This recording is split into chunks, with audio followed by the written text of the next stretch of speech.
से आप सभी एक बार फिर से आप सबका स्वागत है आपके अपने फेवरेट यूट्यूब चैनल लक्ष्य अकेडमी पर। तो डियर स्टूडेंट्स, आज का हमारा ये वीडियो होने वाला है एक न्यूमेरिकल कॉन्सेप्ट है, ये थ्योरेटिकल नहीं है, है ना। हम लोग क्या करेंगे, एक नया तरीका सीखेंगे कि हमारे पास 2-3 सेल अभिक्रिया दिया हुआ रहेगा या 3 से अधिक भी दिया रह सकता है, और उसमें से हम क्या करना है कि एक सेल अभिक्रिया की मदद से दूसरे सेल अभिक्रिया का सेल विभव हम लोग निकालने का तरीका सीखेंगे आज के इस वीडियो में। तो चलिए वीडियो को शुरू करते हैं, लेकिन उससे पहले यदि आप हमारे चैनल पर नए आए हैं तो चैनल को सब्सक्राइब कर लीजिए, वीडियो को लाइक कर दीजिए और हाँ, अपने दोस्तों के पास शेयर ज़रूर कर लीजिएगा। चलिए तो देखते हैं यहाँ पर एक अर्धसेल का किसी दूसरे अर्धसेल से विभव का निर्धारण कैसे किया जाता है। तो देखिए यहाँ पर मैंने आपको क्या दिया है कि एक ही एलिमेंट है आयरन। आयरन क्या कर रहा है, 3 अलग अलग तरीके से इलेक्ट्रॉन क्या कर रहा है, लूज कर रहा है, क्योंकि आयरन क्या है, आयरन एक मेटल है, एक धातु है, तो वो इलेक्ट्रॉन को क्या करता है, लूज ही करता है अधिकतर। तो यहाँ पर ये आयरन है जो अपने 3+ से 3+ ऑक्सीडेशन स्टेट में है इस समय, और ये क्या कर रहा है, ये तीनों का तीनों इलेक्ट्रॉन अपना छोड़ रहा है, तो ये Fe में बदल रहा है।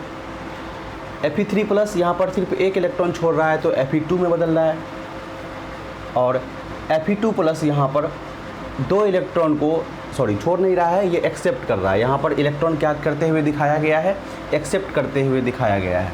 तो ये Fe3+ 3 इलेक्ट्रॉन को एक्सेप्ट करने के बाद Fe में बदल जाता है, Fe3+ 1 इलेक्ट्रॉन को एक्सेप्ट करने के बाद Fe2 में बदल जाता है, Fe2+ 2 इलेक्ट्रॉन को एक्सेप्ट करने के बाद Fe में बदल जाता है।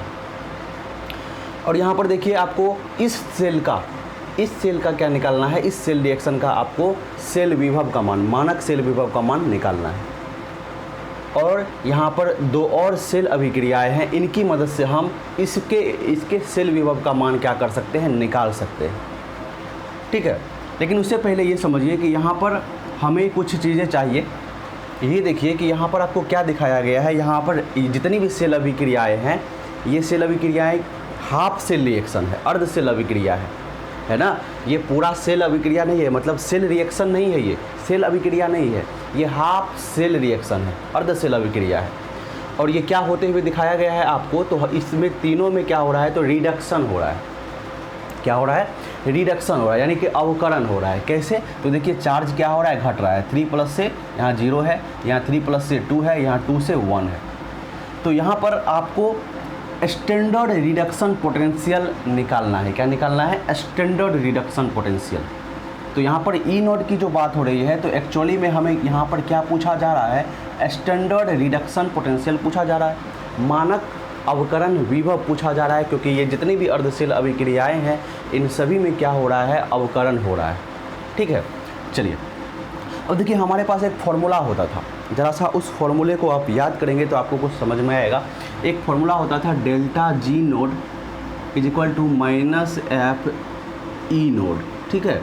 ये एक फार्मूला होता था, हमारे पास होता था ना। तो इस फार्मूला से हम क्या कर सकते हैं, तत्काल के लिए हम सभी का सेल विभव का मान निकाल सकते हैं, लेकिन वो हमारा कंप्लीट आंसर नहीं होगा, है ना। जब तक E0 की वैल्यू हमें नहीं आएगी तब तक हम इसे कुछ अपने प्रोसेस को आगे बढ़ाने के लिए हम ये काम कर लेते हैं। देखिए यहाँ पर अगर आप इसकी बात करेगा, अगर आप इस सेल अभिक्रिया की, तो यहाँ पर ΔG0 का मान कितना हो जाएगा, तो देखिए -n, यहाँ पर माइनस लगा हुआ है। n क्या है, नंबर ऑफ इलेक्ट्रॉन जो क्या हो रहे हैं, स्थानांतरित हो रहे हैं। तो यहाँ पर देखिए कितने इलेक्ट्रॉन हो रहे हैं, 3 इलेक्ट्रॉन हो रहे हैं। तो इसका कितना हो जाएगा, ΔG0 -3FE0। समझ में आ गई बात। इसकी बात करते हैं यहाँ पर हम, यहाँ पर कितने इलेक्ट्रॉन हो रहे हैं, 1 इलेक्ट्रॉन हो रहे हैं। तो यहाँ पर क्या हो जाएगा, -1FE0, ठीक है। इसकी बात करें तो यहाँ पर कितने इलेक्ट्रॉन हो रहे हैं, 2 इलेक्ट्रॉन हो रहे हैं, तो -2FE0। हमने क्या निकाला है, हमने ΔG0 निकाला है, हमने ये नहीं निकाला है, हमें ये वैल्यू निकल करके नहीं आया है। ये वैल्यू तब निकल करके आएगा जब हमें इसका वैल्यू पता होगा। खैर चलिए अब आगे करते हैं बातों को। तो इतनी बात आपको समझ में आ गई। अब चलिए हम एक प्रोसेस यहाँ पर करेंगे। वो प्रोसेस क्या करेंगे कि हमें निकालना किसका है, इसका निकालना है, स्टैंडर्ड रिडक्शन पोटेंशियल निकालना है, मानक सेल विभव निकालना है, इन दोनों से निकालना है। तो सिंपली क्या करना है, हमें इन दोनों को जोड़ना है, घटाना है, और एक्चुअली में ये सोचना है कि ये जो सेल अभिक्रिया है, हाफ सेल रिएक्शन है, वो इस दोनों को जोड़ने से आता है या इस दोनों को घटाने से आता है? ज़रा सा आप दिमाग लगा कर देखिए। तो हम आपको सीधा बता रहे हैं, यहाँ पर अगर आप इक्वेशन 2 और इक्वेशन 3 को, मतलब इस सेल अभिक्रिया हाफ सेल रिएक्शन को और इस हाफ सेल रिएक्शन को अगर आप जोड़ देंगे तो आपको ये वाला हाफ सेल अभिक्रिया आ जाएगा। कैसे आ जाएगा? तो ज़रा सा देखिए दिमाग लगा के। देखिए इसमें क्या है, 2 है, तो इसको हम ज़रा सा लिख देते हैं यहाँ पर Fe3 प्लस एक इलेक्ट्रॉन, ये Fe2 में बदल गया। फिर इसको देखिए Fe2 प्लस 2 इलेक्ट्रॉन, और किस में बदल गया? ये Fe में बदल गया। ठीक है, ये किस में बदल गया? Fe में बदल गया। और ये भी ये किस में बदल रहा है? Fe2 में बदल रहा है। ठीक है, अब ज़रा सा इसको हम क्या करते हैं, ज़रा सा ऐड कर देते हैं, है ना। ऐड किया हुआ है, इसको हम ऐड करेंगे तो क्या होगा? देखिए Fe2 प्लस इधर और Fe2 प्लस इधर, ये दोनों क्या हो जाएगा? कैंसिल हो जाएगा। हो जाएगा कैंसिल। चलिए, और कुछ नहीं होगा। अब देखिए क्या हो गया, ये Fe3 प्लस 2 और 1 3 इलेक्ट्रॉन, और इधर क्या बचा? Fe बचा। तो अब आप ज़रा सा देखिए कि ये सेल अभिक्रिया कौन सी है? यही वाली सेल अभिक्रिया है। यानी ये जो सेल अभिक्रिया, cell reaction half cell reaction जो ये आपको दिया गया है, रिडक्शन हाफ सेल में जो रिडक्शन हो रहा है, यहाँ पर अवकरण हो रहा है, वो इस दोनों के जोड़ने से आता है। समझ में आ गई बात? इस दोनों को जोड़ने से आता है। चलिए, अब हमारे पास एक और फॉर्मूला होता था डेल्टा जी नोट निकालने का। अगर बहुत सारी क्या हो रही है, बहुत सारी सेल रिएक्शन है, हाफ सेल अभिक्रिया है, तो उन सभी के डेल्टा जी नोट को हम जोड़ देंगे तो टोटल डेल्टा जी नोट हमें आता है। समझ रहे हो बात? तो यहाँ पर देखो, इसको मैंने 1 माना है, तो हम यहाँ पर लिख देते हैं क्या चीज़। सबसे पहले इसको देख लेते हैं हम लोग, पहले वाले इक्वेशन को देख लेते हैं और दूसरे वाले को देख लेते हैं। तो पहला वाला हमारा ये हो गया, E1 लिखा हुआ है मैंने, इसको मत देखना, E1 लिखा हुआ है, तो ये इसको फर्स्ट रिएक्शन और इसको सेकेंड हाफ रिएक्शन हम मानकर चल रहे हैं। तो ज़रा सा देखिए, तो देखिए delta G1 node plus delta G2 node. ठीक है, अब ज़रा सा देखिए डेल्टा G1 नोड कितना है, तो इसका वैल्यू देख लीजिए, यहाँ पर कितना है? -1 Fe नोड प्लस इसका देख लीजिए E2 वाले का, E2 वाले का हमारा क्या निकला हुआ है? E2 वाला हमारा G2 है। ठीक है, डेल्टा G2 नोड है, और E1 वाला हमारा क्या है? Delta G1 node. तो G2 वाले का देख लीजिए, यहाँ पर आपको कितना है? -2 Fe नोड। ठीक है, -2 Fe नोड। अब ज़रा सा देखिए यहाँ पर, अब क्या इसका भी आपको वैल्यू दिया हुआ है क्या? देख लीजिए ज़रा, इसका भी वैल्यू आपको मिला हुआ है क्या? तो बिल्कुल इसका भी वैल्यू आपको मिला हुआ है। कहाँ मिला हुआ है? तो देखिए यहाँ पर ये E नोड है, तो ये जो आपको वैल्यू है ये क्या है? ये डेल्टा G नोड है, ये डेल्टा G नोड है। तो हम इसको कैसे लिख सकते हैं? -3 Fe नोड। अब एक काम करते हैं हम लोग कि यहाँ पर -F को कॉमन ले लेते हैं, तो इधर क्या बचेगा हमारे पास? 3E node. इधर भी हम -F को क्या कर लेते हैं? कॉमन ले लेते हैं, तो यहाँ पर भी क्या बचेगा हमारे पास? E नोड और प्लस माइनस और 2E नोड। ठीक है, अब देखिए ये डिवाइड में है, इधर और इधर डिवाइड में है, तो ये और ये क्या हो जाएगा? कैंसिल हो जाएगा। तो 3E नोड बराबर क्या हो गया? E node plus 2E node. और E नोड का अगर हम वैल्यू निकालें यहाँ से, हमारे पास जो E नोड का वैल्यू निकल करके आएगा वो क्या निकल करके आएगा? ज़रा सा सोचिए आप। ठीक है, ये यहाँ पर E2 लगाना भूल गया मैं, और यहाँ पर E1 लगाना भूल गया। ठीक है, तो यहाँ पर E2 और यहाँ पर E1। तो ज़रा सा देखिए क्या हो जाएगा, यहाँ 3E नोड और ये क्या है हमारा? ये E1 नोड है, और ये हमारा 2E2 नोड है। समझ में आ गई बात? और यहाँ से जब E नोड की वैल्यू हम निकालेंगे तो E1 node plus 2E2 node upon क्या हो जाएगा? 3 हो जाएगा। समझ में आ गया? तो हमें क्या निकल करके आ गया? हमें E नोड निकल करके आ गया, मतलब ये वैल्यू हमें पता चल गई। हमें इसका निकालना था ना, तो हमने निकाल लिया। किसकी मदद से निकाला? इस दोनों की मदद से निकाला। कैसे निकाला? तो यहाँ पर डेल्टा G नोट हमारे पास है और सारी प्रक्रिया आपके सामने है। ठीक है, समझ में आ गई बात? अब देखिए, अब मैं आपको एक सिंपल सा क्या करता हूँ, ट्रिक बताता हूँ, या आप इसे फॉर्मूला समझ लीजिए या आप इसे ट्रिक बता दीजिए, ट्रिक समझ लीजिए। देखिए वो ट्रिक ये है ना, वो उसको रूल भी आप समझ सकते हैं, रूल भी आप इसको बोल सकते हैं। रूल ये है कि अगर जिस हाफ सेल रिएक्शन का हमें क्या करना है, जिस हाफ सेल रिएक्शन का हमें स्टैंडर्ड रिडक्शन पोटेंशियल या स्टैंडर्ड ऑक्सीडेशन पोटेंशियल या इलेक्ट्रोड पोटेंशियल जो भी मान लीजिए, अगर हमें वो निकालना है, ठीक है, और जो हमें निकालना है, जिसका हमें निकालना है, वो अगर दो को जोड़ के आता है, इस दोनों को जोड़ के आया ना ये, तो यदि जोड़ के आता है तो एक फार्मूला एकदम शानदार एकदम फार्मूला आपको याद कर लेना है कि इसको मान लीजिए ये हमारा तीसरा सेल रिएक्शन है, जिसको निकालना है वो हमारा तीसरा है। ये देखिए, ये पहला, ये दूसरा, इसको तीसरा मान लीजिए। तो हमारा क्या हो जाएगा, E3 node is equal to क्या है, E3 node is equal to N1 E1 node plus N2 E2 node upon N3 क्या हो जाएगा, अपॉन N3 हो जाएगा। तो इस फॉर्मूले पर आप अपना काम एकदम आसानी से कर सकते हैं। अब ज़रा सा समझिएगा, देखिए N1 क्या है, N1 है पहले हाफ सेल रिएक्शन की, ये पहला है, तो पहले हाफ सेल रिएक्शन में कितना इलेक्ट्रॉन का स्थानांतरण हो रहा है और उसका सेल विभव का मान, यानी कि उसके स्टैंडर्ड इलेक्ट्रोड पोटेंशियल का मान कितना है, मानक सेल विभव का मान कितना है। फिर दूसरा, इसमें कितने इलेक्ट्रॉन जा रहे हैं, ट्रांसफ़र हो रहे हैं, और इसका कितना स्टैंडर्ड रिडक्शन पोटेंशियल या ऑक्सीडेशन पोटेंशियल का मान है। और N3 क्या है, N3 है इस वाले का, ये 3 वाले का, जिसका हमें क्या करना है, निकालना है, जिसका हमें निकालना है E नोट की वैल्यू, उसमें कितना इलेक्ट्रॉन का क्या हो रहा है, ट्रांसफ़र हो रहा है। तो इस फॉर्मूला से हमें ये निकल करके आ जाएगा, एकदम सीधी सीधी बात है, ठीक है। अब ज़रा सा ये फार्मूला मैंने आपको अंतिम में बताया, तो ज़रा इस फार्मूला पे इसको आप सेट कीजिए तो क्या निकल करके आता है क्या, देखिए इसको हम E3 मान लेते हैं, ठीक है, E3। तो देखिए E3 node is equal to N1 E1 node, तो N1 इसमें देखिए, इस वाले में E1 मैंने लिया इसको, तो N1 E1 नोड, ठीक है, N1 E1 नोड, तो N1 कितना है, 1 है, और E1 नोड कितना है, तो -1 FE नोड। देखिए -1 माइनस E कितना है, यहाँ पर N1 कितना है, 1 है, ठीक है। और यहाँ पर डायरेक्ट देखिए ना, यहाँ पर तो डायरेक्ट आपको निकाल करके ही दे दिया गया है, यहाँ पर है ना, FE नोट यही वैल्यू तो है वो, ठीक है।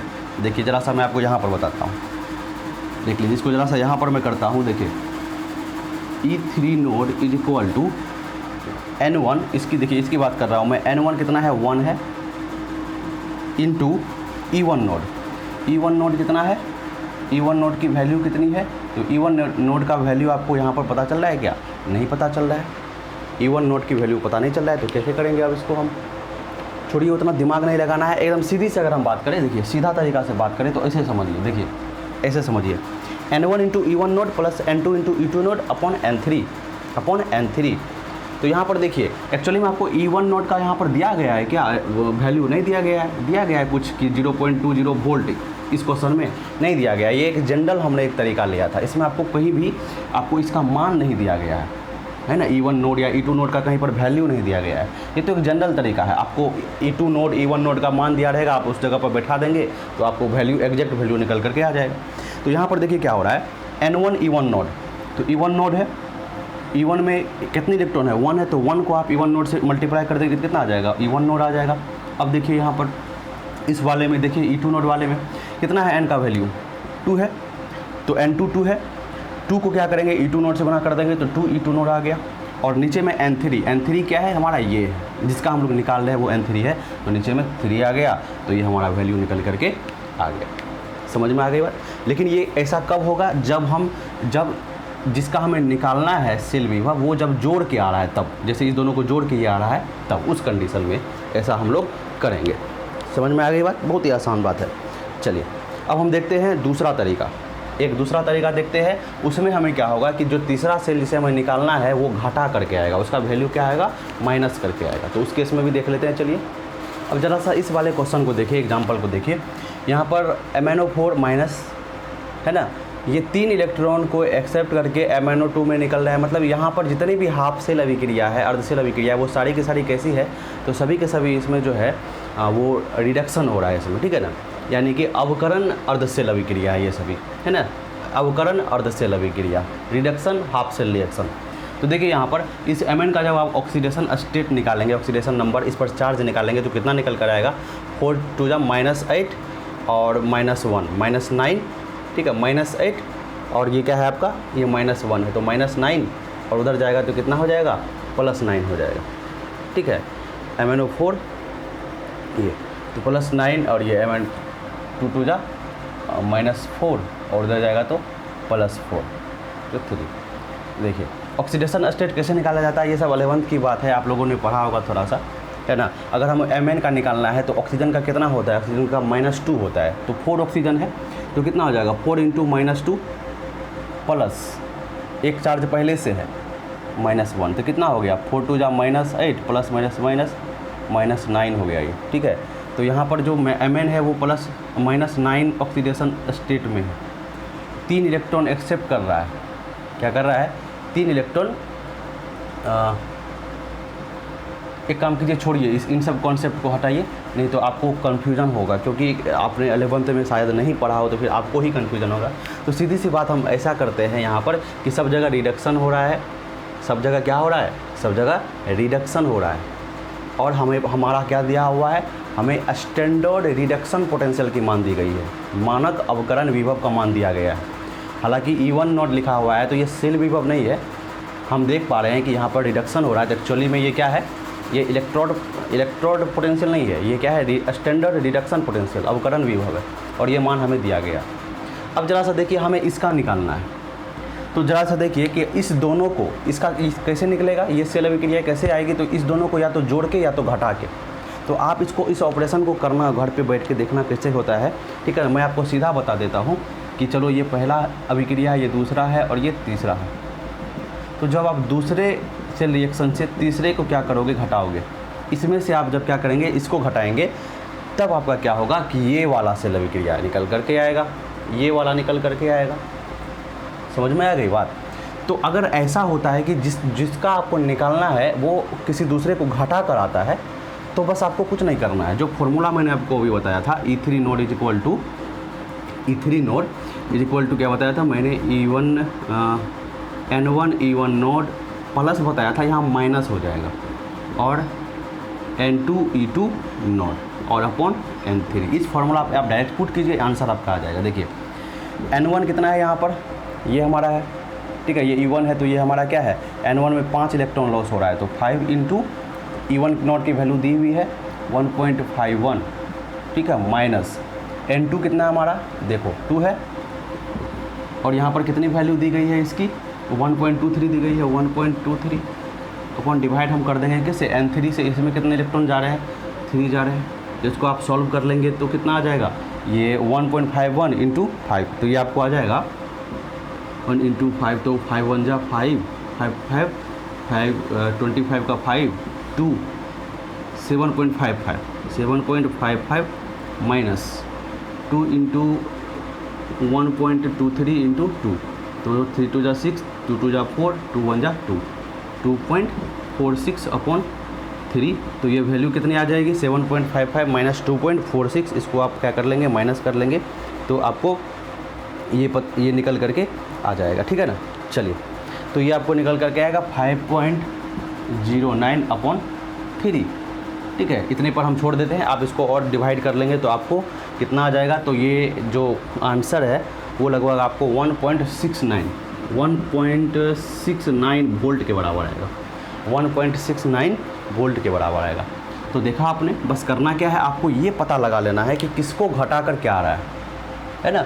तो 2 में से 3 को घटाने के बाद हमें ये आ रहा है, तो जैसे ही घटा के आ रहा है तो हम यहाँ पर माइनस कर देंगे, और N1 N2 हमें पता रहेगा ही, और E1 E2 इन सब का वैल्यू दिया हुआ रहेगा, हम आसानी से ये काम क्या कर सकते हैं, समझ में आ गई वाली कि इसमें क्या है, प्लस और माइनस का बस अंतर है। ठीक है, प्लस और माइनस का बस क्या है, अंतर है। अब चलिए एक क्वेश्चन हम करते हैं आपके लिए, ठीक है, एक क्वेश्चन करते हैं और इस क्वेश्चन से आपका कॉन्सेप्ट क्लियर हो जाएगा।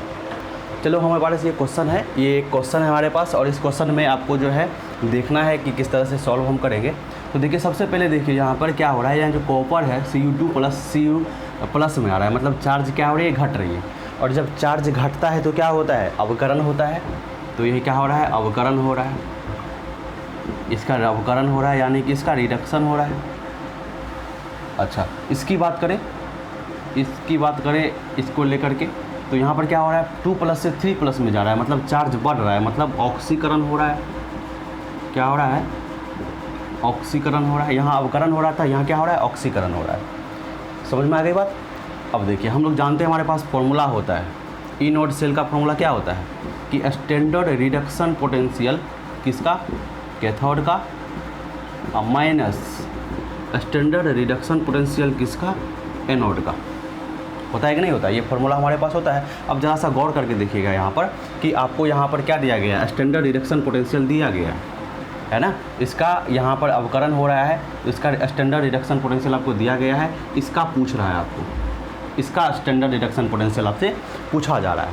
यानी कि ये अवकरण हो रहा है, रिडक्शन हो रहा है, कहाँ पर होगा, ये कैथोड पर होगा, तो इसका वैल्यू आपको दिया गया है, यानी रिडक्शन पोटेंशियल कैथोड का दिया गया है और इसका नहीं दिया गया है। यानी आपको कुछ इस तरह से इसका दिया गया आपको कितना, तो 0.15 वोल्ट और माइनस इसका आपको पता नहीं है, इसका आपको पता नहीं है। तो जब आप ये पता लगा पाएंगे तभी आपको ई नोड सेल की वैल्यू यहाँ पर सेल रिएक्शन का निकल पाएगा। तो इसको पता लगाने के लिए ज़रा सा आप दिमाग लगाइए कि यहाँ पर 3 हाफ सेल अभिक्रिया, 3 तरह से ये क्या कर सकता है, इलेक्ट्रॉन को एक्सेप्ट कर सकता है। 3 तरह से ये इलेक्ट्रॉन को एक्सेप्ट कर सकता है। तो 3 हाफ सेल अभिक्रिया बनेगी इस केस में, इस एलिमेंट के केस में। वो क्या क्या होगा, तो ये एक बार 3 प्लस से एक इलेक्ट्रॉन को एक्सेप्ट करके 2 में चलाएगा, या ये तो एक सेल अभिक्रिया हो गई। इसके अलावा ये In2 प्लस से एक इलेक्ट्रॉन को एक्सेप्ट करके In में आ जाए, दो था यहाँ पर, एक इलेक्ट्रॉन को एक्सेप्ट कर लिया तो In प्लस में आ गया। अब देखिए या तो ये हो सकता है कि In3 प्लस प्लस 2 इलेक्ट्रॉन को ये एक्सेप्ट कर रहा है तो In प्लस में आ जाए, क्या आ जाए, In प्लस में आ जाए। ठीक है, तो ये हो सकता है। 3 तरह की सेल अभिक्रिया ये कर सकता है क्योंकि यहाँ पर इलेक्ट्रॉन, क्योंकि ये 3 तरीके से इलेक्ट्रॉन को एक्सेप्ट कर सकते हैं। ठीक है, अब ज़रा सा यहाँ पर देखिए कि किसको घटाने और जोड़ने से क्या आता है। ये आपको यहाँ पर सबसे जो इम्पोर्टेंट पॉइंट है वो है कि आपको ये पता होना चाहिए कि ये 3 तरह से क्या कर सकता है, ऐसा कर सकता है। दूसरा आपको ये पता होना चाहिए कि किसको घटाने और जोड़ने से क्या आता है, कौन सी वैल्यू आती है। तो ज़रा सा आप गौर फरमाइएगा, ज़रा सा आप दिमाग लगाइएगा इसमें। जब आप क्या करेंगे, इसमें से इसको घटा देंगे, ठीक है ना। जब आप 3 - 2 कर देंगे, इसमें से इसको घटा देंगे। चलिए एक बात कर लेते हैं, इसको हम मान लेते हैं E3 नोड, इसको हम लोग मान लेते हैं E2 नोड, इसको हम लोग मान लेते हैं E1 नोड। ठीक है, E3 node, E node E3, इसको E1 मान लेते हैं। चलिए इसको E1 मान लेते हैं, इसको E2 नोड मान लेते हैं। ठीक है, तो इस तरह से हमने ये कर लिया। अब चलिए, अब देखिए बात ये है हमारा कि यहाँ पर आपको वैल्यू दी गई है, इसकी वैल्यू दी गई है माइनस, आपको दी गई है, एक बार मैं देख लेता हूँ क्वेश्चन। हाँ, 0.40 वोल्ट, और इसकी भी वैल्यू जो है वो आपको दी गई है -0.42 वोल्ट। ठीक है, -0.42 वोल्ट आपको ये वैल्यू दी गई है और इसका निकालना है। अब देखिए आपको यहाँ पर क्या चल रहा है पता है कि 3 में से अगर आप 2 को माइनस करते हैं तो आपको ये वैल्यू आती है। कैसे आती है, तो ज़रा सा देख लीजिए ना आप, ज़रा सा देख लीजिए। इसमें से आपको क्या करना है, माइनस करना है। तो क्या हो जाएगा, तो आप देख लीजिए In प्लस और In प्लस, ये माइनस है तो यहाँ पर क्या हो जाएगा, प्लस हो जाएगा। तो ये क्या हो जाएगा, 2 प्लस में बदल जाएगा, In प्लस 2 प्लस में बदल जाएगा।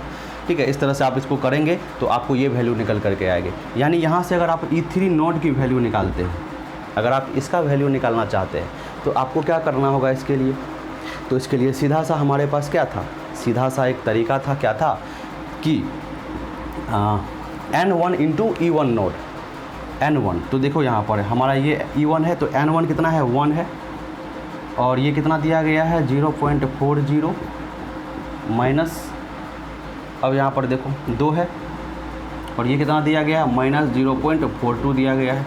तो ये वैल्यू कितनी निकल करके आ जाएगी, ये E3 नोड क्या है, ये E3 नोड यही है, रिडक्शन पोटेंशियल एनोड का हम लोग निकाल रहे हैं, है ना। रिडक्शन पोटेंशियल किसका निकाल रहे हैं, एनोड का निकाल रहे हैं। देख रहे हैं ना, 3 से 2 में जा रहा है, 3 से 2 में जा रहा है, यही ना हमको यहाँ पर निकालना है।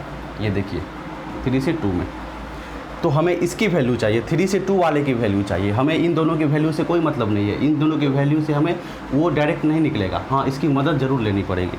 तो ज़रा सा देखिए, ये हो जाएगा 0.40, ये माइनस में था ना, हाँ -0.40, और माइनस, और ये माइनस क्या हो जाएगा, प्लस हो जाएगा। तो यहाँ पर मैं डायरेक्ट प्लस लिख देता हूँ, तो ये क्या हो जाएगा 2 2 जा 4 4 2 जा 8 0.84 हो जाएगा। ये कितना हो जाएगा 0.84 हो जाएगा। समझ में आ गई बात यहाँ पर। तो चलिए हाँ E2 E1 E2 ये समझ में आ गई बात, ठीक है।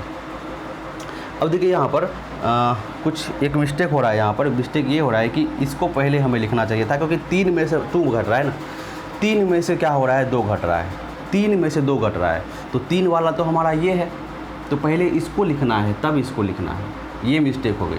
चलिए यहाँ पर 2 होगा आपका, और यहाँ पर क्या होगा 0 होगा, यहाँ पर 1 होगा, और यहाँ पर क्या होगा 2 होगा। अब ज़रा सा देखिए इसको, तो ये हो जाएगा -0.84 और माइनस प्लस 0.40। तो ये कितना आ जाएगा, ये आ जाएगा 0.44 वोल्ट निकल करके आ जाएगा, 0.44 वोल्ट। ये माइनस लगा हुआ है तो यहाँ माइनस लगेगा। समझ में आ गई बात। मैंने इसको पहले क्यों लिखा, क्योंकि हमारा क्या है यहाँ पर कि 3 में से 2 माइनस किया गया है, 3 में से 2, तो पहले 3 का जो मान दिया गया है पहले उसको काम करना है, तब जो है दूसरे को करना है। तो इतना निकल करके आ गया। अब सीधी सी बात है कि E0 सेल आपको निकालना है, तो यहाँ से देखिए 0.15 वोल्ट और माइनस E रिडक्शन पोटेंशियल हमने निकाल लिया। किसका निकाल लिया, तो इतना आ गया हमें, तो -0.44 वोल्ट निकल करके आ गया। तो ये E0 सेल की जो वैल्यू है वो 0.15 minus plus 0.44 is equal to 549415 और ये 0.59, ये हमारा आंसर निकल करके आ गया। तो बस आपको 2-3 चीज़ ध्यान में रखना है। वो ध्यान में क्या रखना है कि जो हमें दिया गया है, जो रिएक्शन में दिख रहा है, क्या वही एक्चुअल वैल्यू है हमारे पास, कि वो 2-3 तरह की अभिक्रिया कर सकती है। तो वो आपको पता होना चाहिए। वो आप थोड़ा सा दिमाग लगाएंगे तो आपको समझ में आ जाएगा। इनऑर्गेनिक की कॉन्सेप्ट है ये, ज़्यादा ऑक्सीडेशन नंबर का कॉन्सेप्ट है, तो आपको समझ में आ जाएगा। उसके बाद आपको ये देखना है कि घटाने से जिसका हमको निकालना है वो दूसरे को घटाने से आ रहा है कि जोड़ने से आ रहा है। अगर घटाने से आएगा तो माइनस आएगा बीच में, जोड़ने से आएगा तो प्लस आएगा बीच में। किसमें से किसको घटा रहे हैं, किसमें से किसको जोड़ रहे हैं, उसको भी ध्यान में रखना है। जैसे मैंने 3 को 2 में घटाया, तो यहाँ पर मैंने पहले क्या लिया, मैंने 3 वाले रिएक्शन की पहले वैल्यू ली, ठीक है। अगर इसको पहले लेता तो फिर आंसर कुछ और आता। तो चलिए, ये एक अर्धसेल का किसी दूसरे अर्धसेल से विभव का निर्धारण करने का जो तरीका होता है, ये न्यूमेरिकल कॉन्सेप्ट है आपका, थ्योरेटिकल कॉन्सेप्ट नहीं है ये। तो इससे कुछ न्यूमेरिकल क्वेश्चन बन सकते हैं आपके एग्जाम में, जो कॉम्पिटिटिव एग्जाम है या बोर्ड एग्जाम में भी पूछे जा सकते हैं, ठीक है। चलिए नेक्स्ट क्लास में फिर से आपसे मुलाकात होगी इलेक्ट्रोकेमिस्ट्री के नए वीडियो के साथ। Good bye.